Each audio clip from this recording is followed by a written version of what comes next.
Vibration de la pensée par William Walker Atkinson. Chapitre numéro 2.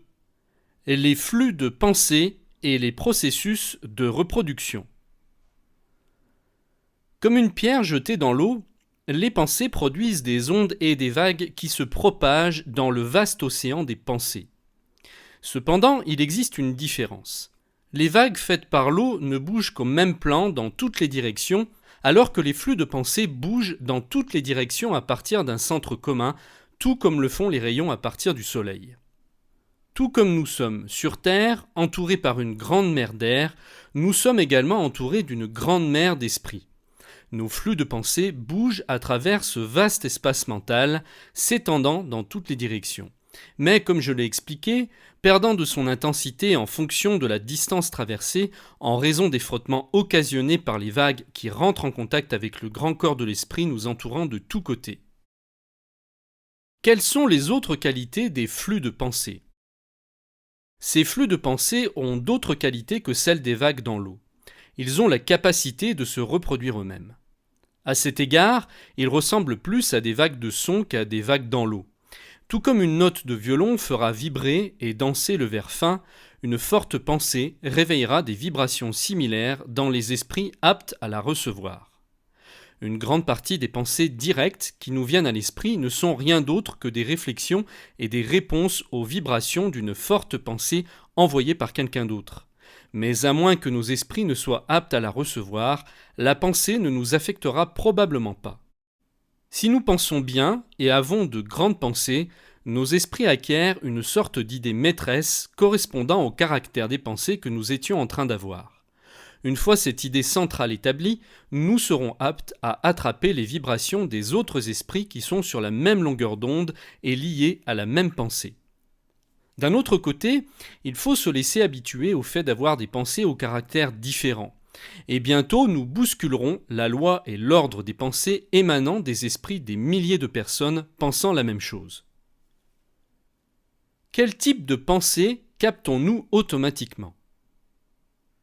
Nous sommes principalement ce que nous avons pensé que nous serions, l'équilibre étant représenté par le caractère des suggestions et des pensées des autres qui nous ont atteints, soit directement à travers des suggestions verbales, soit télépathiquement à travers le fait d'avoir de telles pensées. Cependant, notre attitude mentale générale détermine le caractère des flux de pensées reçus des autres, tout comme les pensées émanant de nous-mêmes. Nous ne recevons de telles pensées que si nous sommes en harmonie avec l'attitude mentale générale que nous avons. Les pensées qui ne sont pas en harmonie nous affectent très peu, car elles ne réveillent aucune réponse en nous. L'homme qui croit énormément en lui et qui maintient une attitude mentale forte et positive, pleine de confiance et de détermination, ne sera pas affecté par les pensées défavorables et négatives, pleines de découragement et d'échec émanant des esprits des personnes chez qui les dernières qualités citées prédominent. En même temps, si ces pensées négatives atteignent quelqu'un ayant une attitude mentale obscure, elles renforceront l'état négatif et ajouteront de l'huile sur le feu, ce qui consomme des forces ou, si vous préférez cette image, elles serviront à étouffer le feu de l'énergie et de l'activité. Nous attirons vers nous les pensées des autres qui sont dans le même ordre d'idées.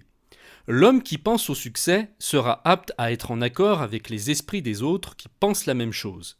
Et ces personnes l'aideront et il les aidera. La personne qui autorise son esprit à s'étendre constamment sur les pensées relatives à l'échec se rapproche des esprits d'autres personnes en échec. Et chacun d'entre eux aura tendance à enfoncer l'autre encore plus.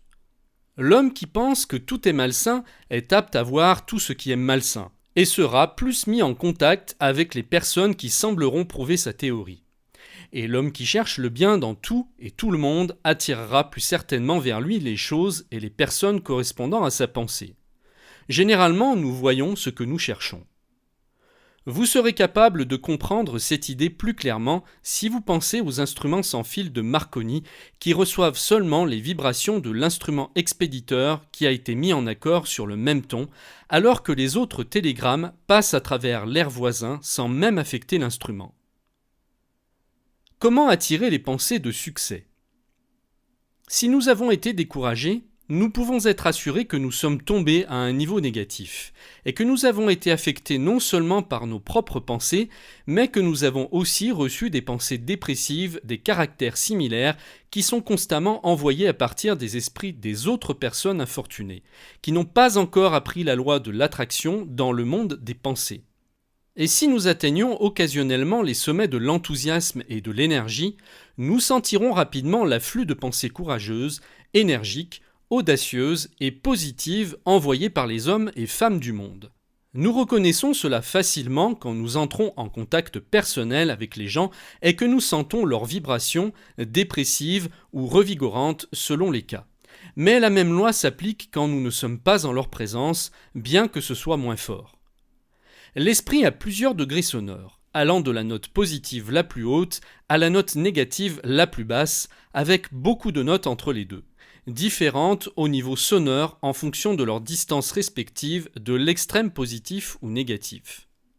Lorsque votre esprit opère de manière positive, vous vous sentez fort, enjoué, intelligent, joyeux, content, confiant et courageux. Et vous êtes capable de bien faire votre travail, de faire ce que vous voulez faire et de progresser sur la route du succès. Vous envoyez une pensée forte et positive, ce qui affecte les autres et les fait coopérer avec vous ou les fait vous suivre en fonction de leur propre idée mentale maîtresse. Quand vous êtes à l'extrémité négative du clavier mental, vous vous sentez déprimé, faible, passif, triste, peureux, lâche, et vous êtes incapable de progresser ou d'avoir le moindre succès. Votre effet sur les autres est pratiquement nul.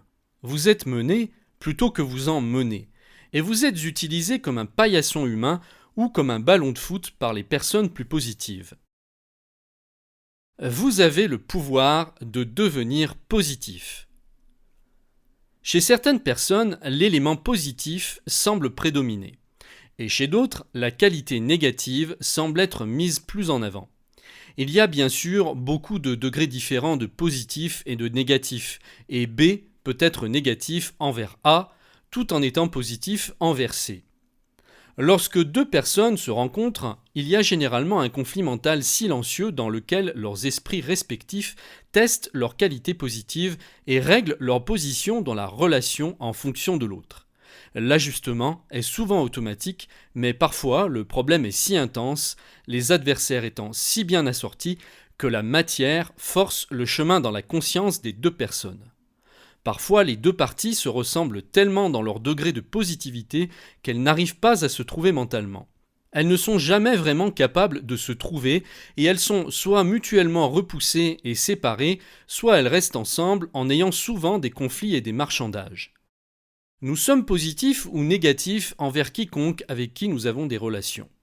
Nous pouvons être positifs envers nos enfants, nos employés et les personnes à notre charge, mais en même temps nous pouvons être négatifs pour ceux envers qui nous avons une position inférieure ou que nous avons autorisé à s'affirmer sur nous. Bien sûr, quelque chose peut survenir et nous deviendrons soudainement plus positifs pour l'homme ou la femme envers qui nous étions auparavant négatifs. Nous voyons fréquemment des cas comme celui-là. Et comme la connaissance de ces lois mentales se généralise, nous verrons de plus en plus de personnes s'affirmant et utilisant leur nouveau pouvoir. Mais rappelez-vous, vous possédez le pouvoir de changer l'idée centrale de votre esprit envers une chose positive, tout cela par la volonté. Et bien sûr, il est également vrai que vous puissiez tomber dans une note basse, négative, en raison d'une volonté faible ou par manque d'attention. Comment empêcher les vibrations de pensée négatives de vous atteindre ? Il y a plus de personnes du côté négatif de la pensée que du côté positif. Et par conséquent, il y a plus de vibrations de pensée négative en cours dans notre atmosphère mentale.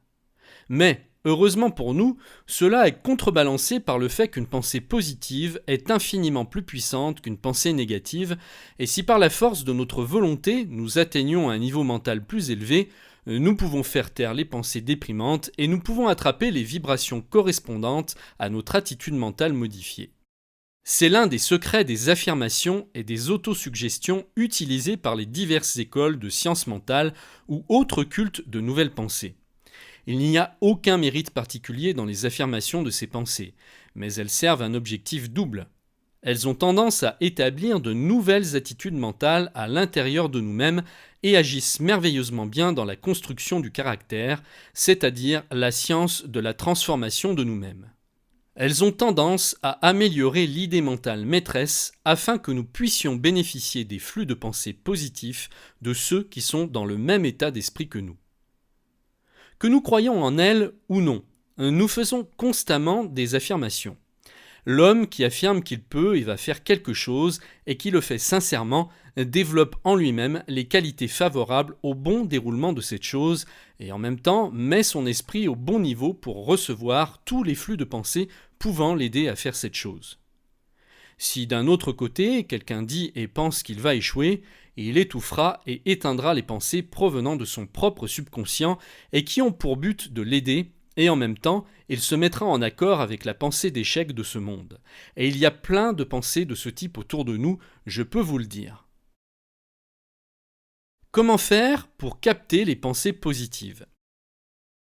Ne vous laissez pas affecter par les pensées défavorables et négatives des personnes qui vous entourent. Atteignez les niveaux supérieurs de votre foyer mental et mettez-vous à un niveau de réception élevé, bien au-dessus des vibrations des faibles niveaux de pensée. Alors, vous ne serez pas seulement immunisé contre leurs vibrations négatives, mais vous serez aussi en contact avec les magnifiques pensées positives provenant de celles de votre propre niveau de développement. Mon but sera de vous diriger et de vous former pour utiliser votre pensée et votre volonté d'une bonne manière, afin que vous puissiez bien vous prendre en main et que vous soyez capable de conclure une pensée positive à chaque instant où vous jugez que c'est nécessaire. Il n'est pas nécessaire de conclure toutes les idées à tout moment. Le mieux est de rester à un niveau confortable, sans trop d'efforts, et d'avoir les moyens de commander le fait d'augmenter le niveau lorsque l'occasion s'en fait sentir. En connaissant cela, vous ne serez pas à la merci de la veille et automatique action de l'esprit, mais vous l'aurez très bien sous contrôle. Quels sont les avantages tirés par ceux qui développent la volonté ? Le développement de la volonté est à peu près comme le développement d'un muscle, une question de pratique et d'amélioration progressive. Au début, cela peut être fatigant, mais à chaque nouvel essai, cela devient plus fort, jusqu'à ce que la nouvelle force devienne réelle et permanente. Beaucoup d'entre nous sont devenus positifs après certains événements ou en fonction de certaines urgences. Nous avons l'habitude d'être vifs lorsqu'une occasion le demande. Mais grâce à un entraînement intelligent, vous serez tellement renforcé que votre état habituel sera égal à votre état vif de maintenant. Et lorsque vous pensez qu'il est nécessaire de prendre une décision, vous serez capable d'atteindre un niveau que vous n'auriez jamais imaginé jusqu'à maintenant. Ne pensez pas que je préconise une haute tension continue. Tout n'est pas désirable, non seulement parce que tout cela vous fera faire trop d'efforts, mais aussi parce que vous apprécierez de relâcher l'attention de temps en temps et d'être réceptif aux impressions des autres. Il est bon d'être capable de se relâcher et d'affirmer un certain degré de réceptivité, sachant que vous êtes toujours capable de revenir à un état de volonté plus positif. L'homme, habituellement fort et positif, perd sa joie et sa positivité. Positif, vous vous exprimez. Réceptif, vous recevez des expressions. Positif, vous êtes un enseignant. Réceptif, un élève. Il ne suffit pas d'être un bon professeur, il est également important de bien écouter de temps en temps. À suivre, discussion sur l'esprit.